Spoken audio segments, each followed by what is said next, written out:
The following instance of high strangeness is real as the Great Lakes themselves.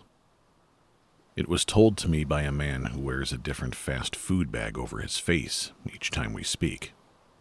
A man who insists that we refer to him only as number 327, at the risk of them realizing which one he actually is and reactivating some of his pre-programming. It was told to me via 3 separate video calls from 2 separate countries, all which ended abruptly right as they were closing in on his location. I retold every detail here exactly as it was given to me by the man who experienced them firsthand. Number 327 was kind enough to provide geographic coordinates, dates, and times, asking only that we submit any follow-up questions in Morse code and in Irish Gaelic. Nothing has been embellished. Every quote and every detail is correctly retold, and to be sure of that, the entire script has been confirmed as accurate by the original source. And it's as real as the Great Lakes themselves. Hello, and welcome, my freshwater friends, to episode 11 of the About the Water podcast, an exploration of high strangeness on and around the Great Lakes. Today we travel out onto the mysterious waters of Lake Superior and possibly Huron, Erie, and Ontario, although we can't be sure. We travel here for a first-hand account of high strangeness that, if you believe it, seems to break every rule we have as to exactly how we can move about the water. Episode 11, number 327. Location 1, Thunder Bay, Ontario. Latitude 48 degrees, 23 minutes, 40.6 seconds north. Longitude 89 degrees, 14 minutes, 45.4 seconds west. Time 3:17 a.m. Eastern Daylight Time. March 18th, 1977. Number 327's ears were ringing. His vision was blurry, but he could see that it was dark outside. His feet felt cold, and he could tell that they were wet. He was lying face down on grass, on a slight incline, with his legs submerged in some kind of creek or river from the knees down. Rising to his feet and making his way up the embankment to the parking lot was a slow and labored process. A nearby street sign said May Street and Southern Avenue. Number 327 strained to recall how he had gotten there, finding himself surprised by a firm push on the back. "With the others, form a circle, please," a voice instructed. Rubbing his eyes, number 327 could see that there were several other men, all lumbering around in a confused fog. A short, young, and well-dressed man was walking around instructing the men, checking off items from a clipboard while doing so. The back of number 327's neck was searing. Reaching to inspect it, he immediately noticed a raised bump that felt akin to a bug bite. Looking around, he seemed to notice that the other men were inspecting their necks as well, at which point number 327 saw that they all had large red welts. The young and well-dressed man introduced himself as John or Jeff or James or something along those lines. "Good morning, gentlemen. I hope everyone's feeling as well as can be expected." John Jeff James then removed the backpack he was wearing and pulled out a small plastic can. Inside, there were several small steel balls which he placed in his palm. "Alrighty, looks like everyone has received their injections, so let's make sure they took. We don't want anyone exploding now, do we?" John Jeff James then opened his hand, and immediately 3 of the steel balls flew off in various directions, each striking a different man in the center of his chest. Each one of the 3 fell to their knees, clutching their chest and grasping for breath. "Just what exactly is going on here?" another man asked sternly, to which 2 other men in the group, one on the ground and one standing, suddenly snapped to attention and replied in unison, "No talking." John Jeff James then walked to each one of the 3 men on the ground thanked them for their service, and checked all 3 names off a checklist. Number 327 then noticed a blue passenger van pulling into the otherwise empty parking lot. John Jeff James, seeing the van as well, turned to the group with a big smile. "All right, you crazy cats, it's beach party time," he said, right before number 327 and the other remaining 6 men passed out entirely. Location 2, Red Rock, Minnesota, near Hollow Rock. Latitude, 47 degrees, 55 minutes, 2.4 seconds north. Longitude, 89 degrees, 44 minutes, 12.7 seconds west. Time, 5:37 a.m., Central Daylight Time. March 18th, 1977. Number 327 woke to feel something cold on his cheek. It was small and smooth. It was a rock. There were thousands of them nearby. It was a beach. He saw that one of the rocks had broken the face of his digital wristwatch, which fortunately still worked. Sitting upright and looking around, he saw the other 6 men were also coming to, all in varying but obvious degrees of mental haze. "Welcome to Red Rock, gentlemen," John Jeff James said from a distance as he slammed the van door shut. "All right, none of you have passports, and customs isn't gonna like that, so we suggest you get rowing before they get here." John Jeff James climbed into the van, shut the door, and floored the already running engine, leaving a cloud of dust behind him. As number 327 rose to his feet, he could see another man spring upright suddenly. He began to speak loudly and robotically. "Row, 3 miles, 5 men per boat, 2 boats, boats behind rock." He repeated the mantra again and began to wade into the waves of Lake Superior. "Row, 3 miles, 5 men per boat, 2 boats, boats behind rock."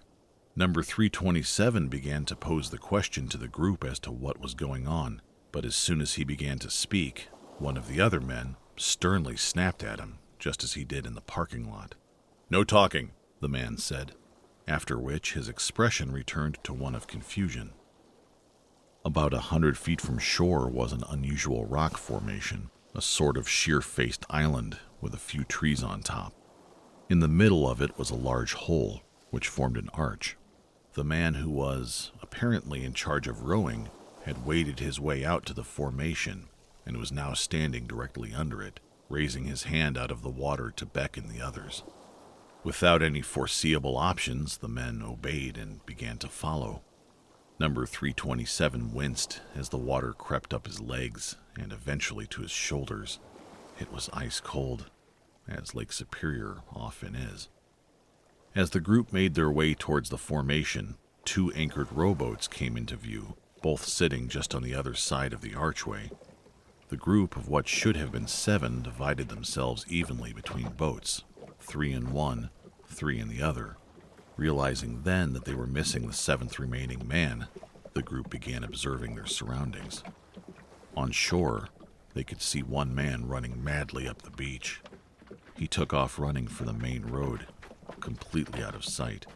Meanwhile, the man who was repeating the rowing instructions finally stopped and simply pointed out towards the vast, calm, and completely vacant waters of Lake Superior before he collapsed into a panicking heap.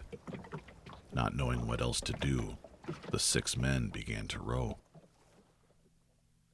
Location 3, Western Lake Superior. Coordinates unknown. Time, 7:33 a.m., Central Daylight Time, possibly 7:88 a.m. Unable to tell. Watch face cracked. March 18th, 1977. After nearly 2 hours of taking turns rowing, the 6 soaking men were exhausted and cold. Looking around, none of them saw anything within eyesight, aside from a slowly shrinking horizon. Without warning, 2 loud crashing noises startled the men. The second rowboat had crashed into the first, which in turn had crashed into a large white wall. It was the side of a ship which had not been there mere seconds ago. To this day, he cannot explain why, But in that moment, number 327 jumped to his feet and nearly capsized the rowboat. "All metal and electronics overboard. Climb the ladder. Await further instruction," he demanded of the group. With that, 327 removed his own wristwatch and tossed it in the water. The other men also emptied their pockets and took off various watches, rings, and necklaces, all throwing them into the lake without question. "All metal and electronics overboard. Climb the ladder. Await further instructions," number 327 said again, pointing to a rope ladder that was dangling over the side of the ship. The men made their way up and onto the back deck of the ship. When everyone was on board, the group collectively collapsed in a state of hypothermic exhaustion. The ship was huge, a large catamaran-style ferry. It appeared as if the main deck was large enough for 2 floors worth of cars or trucks or other vehicles. Above that main deck sat a 3-story tall passenger area, lined all the way around with floor-to-ceiling windows. Patches of rust and the dreariness of the white paint made for the impression that the ship was in poor repair. Eventually noticing a nearby open door, the men shuffled inside for warmth and a look around. The air inside was musky, nauseatingly musky. The carpet was a faded shade of maroon, which appeared to be covered in a layer of thick white mildew. Most of the windows were cracked and discolored, with layers of brownish beige tint peeling up from them. Many of the ceiling tiles were missing, exposing rusting pipes, some of which were dripping fluids of various dark colors. There were thick, colorful bundles of wires everywhere, some taped together in giant cables, which ran the length of the room. Along the starboard side wall, towards the front of the ship, was a concessions counter. The sign above it read Marigolds, and it was outlined in broken neon tubing. There wasn't another person in sight, no noise, and no trace that anyone had been there any time recently. The men remained silent, confused, frightened, and silent. Without warning, the ship violently shuddered, sending the 6 men crashing to the floor. A loud electrical sound permeated the air, and 2 of the men immediately rose to their feet, stiffly. They shouted in a robotic unison over the noise, motioning to a small block of 10 faded white, cube-shaped seats right in the middle of the room. "Center seats, put helmet on first, then goggles, put on harness, keep eyes open." Number 327 looked as another man screamed in terror. The man looked 327 directly in the eyes before standing up and bolting out a missing side door. Another member of the group shouted for the man to stop, but the man jumped overboard. The resulting sight caused such shock that the 2 men who were speaking robotically snapped out of their pre-programming. The man who had jumped overboard was now completely stuck mid-air. He appeared motionless, with long, blue, electric fingers extending from the side of the ship out towards him, as if trying to pull him back. Panic set in. The entire group froze and screamed, and then froze again. With a loud boom, the ship once again violently shuddered, causing the 2 men to snap back into their instructional speech. "Center seats, put helmet on first, then goggles, put on harness, keep eyes open." The remaining men flailed towards their seats, doing exactly as instructed. A loudspeaker turned on and began a 15-second countdown in French. 15, 14, Number 327 picked up his helmet from the seat and slammed it on his head. 13, 12. He stared at the goggles. They had no strap. Turning to the man next to him, he screamed, "What do I do?" 11, 10. Pinching the goggles under his neck to free his hand, 327 tossed the shoulder straps over himself. 9, 8, He successfully connected the lap belts before another man grabbed his arm. 7, 6. "Help me, please," the man screamed. I can't find my helmet," he pleaded, as number 327 shook him off. 5, 4. 327 fumbled with his shoulder harnesses as another man behind him screamed for help. 3, 2. 327 successfully connected his shoulder harnesses. 1. 327 pressed the goggles to his face. With a flash of intense light, the ship listed towards the starboard side and surged forward, sending the 4 unprepared men bouncing off various surfaces, and eventually out various windows. Over the sound of his own screams, number 327 could hear the ship generating a huge wake from the listed side. Looking outwards, the ship appeared to be traveling unbelievably fast, hundreds upon hundreds of miles per hour. Number 327 looked towards the floor and succumbed to nausea. He then looked up and noticed that the sun in the spring sky was rising and setting rapidly, once about every 3 to 4 seconds, the sky's color staying the same brightness and hue regardless of the sun's position. As he watched in disbelief, suddenly everything went silent. Number 327 felt immediately fine. There was no noise. There was no sense of movement. And looking outward again about the water, he saw that the ship was now surrounded by a thick fog. Realizing he hadn't taken a breath in what felt like minutes, number 327 calmly inhaled. And as he did, his lungs filled with water. He then realized he was free of his seat and completely submerged. Darkness followed almost instantly. Location 4, the Coal Shoal Front Lighthouse, St. Lawrence River. Latitude 44 degrees, 31 minutes, 58.2 seconds north. Longitude 75 degrees, 45 minutes, 24.1 seconds west. Time, midday, exact time unknown. March 18th, 1977. Number 327 wearily awoke, slumped up against a dilapidated wooden wall. "Now don't slip coming down. I'm not coming up there to get you, okay? Watch the rocks." Number 327 rose to hear an unfamiliar voice and see an unfamiliar man standing in a rowboat. He was wearing a pristine white lab coat. Turning around again, he now saw that he was standing in front of a short and square lighthouse. It seemed to be in a state of decay, with the white paint still flaking from its wooden exterior. "You're the only one? Before you ask, I don't know why we keep ending up at this stupid lighthouse. We're trying to work that out, okay? The electrical fields on this shoal are just messed up." Number 327 screamed a long string of obscenities at the man, and then followed them up with the demand to know exactly where he was and exactly what had happened. The man in the rowboat rolled his eyes and extended his hand for number 327 to come down towards him. Number 327 refused, shouting at the man once again for an explanation.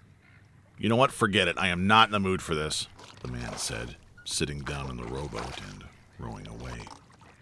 After what felt like hours of trying to collect himself and regain some energy, number 327 was eventually able to wave down a passing boat, which was kind enough to carry him to the nearby shore. He then walked the 5 miles to the nearby city of Brockville, Ontario, and was fortunate enough to find an open bank branch, the manager of which seemed oddly eager to help, being kind enough to grant 327 a withdrawal for more than enough money to buy himself a meal and some clothes, and a rent-a-car for his return trip home, without ever asking for any form of ID. Unable to recall the weeks that led up to his strange arrival at the corner in Thunder Bay where his experience began, number 327 did find himself unemployed, based on job abandonment. He had not reported to work or called in sick in nearly a month. But then he also found that he didn't need to rush out to replace his job, thanks to a $150,000 deposit made to his account by an unknown depositor at the Brockville, Ontario branch in the very early morning hours of March 18th, 1977.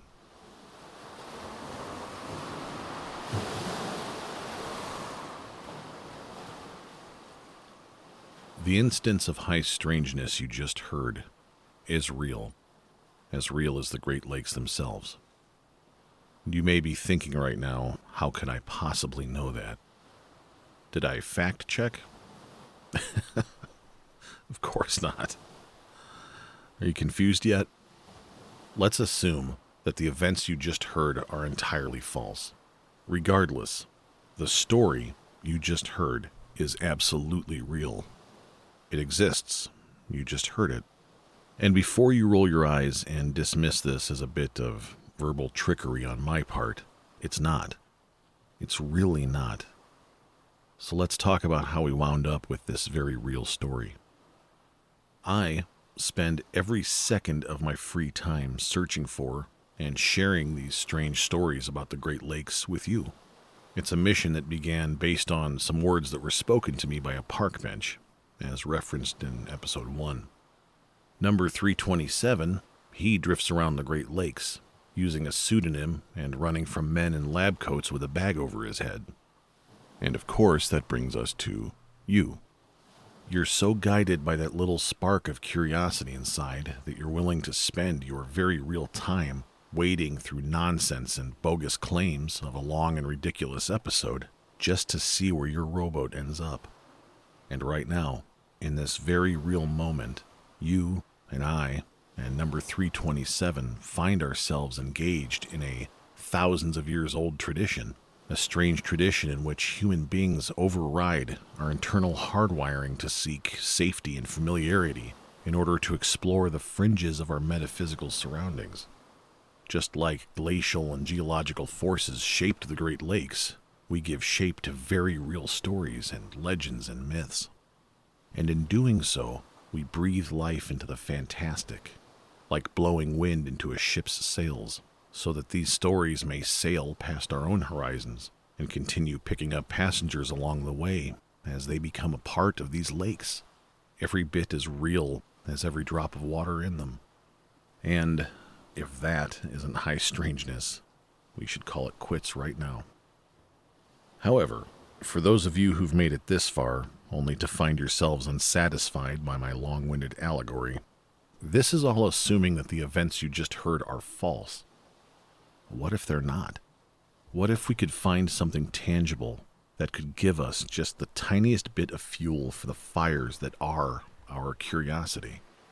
Well, in the spirit of high strangeness, allow me to offer you that as a parting gift. In doing my own research on the places in this story, I kept finding myself going back to that tiny coal shoal front lighthouse, where the experimental ship kept ending up, because the lab coat man explained that the electrical fields were all messed up there. Well, as it turns out, there's a fact that number 327 appears to be unaware of. That lighthouse burned down on July 23rd, 2018, after being struck by lightning. And with that, thank you, sincerely, for listening. And as you continue to follow that spark of curiosity, may your journey be as grand, beautiful, and enduring as our Great Lakes. I'll see you about the water.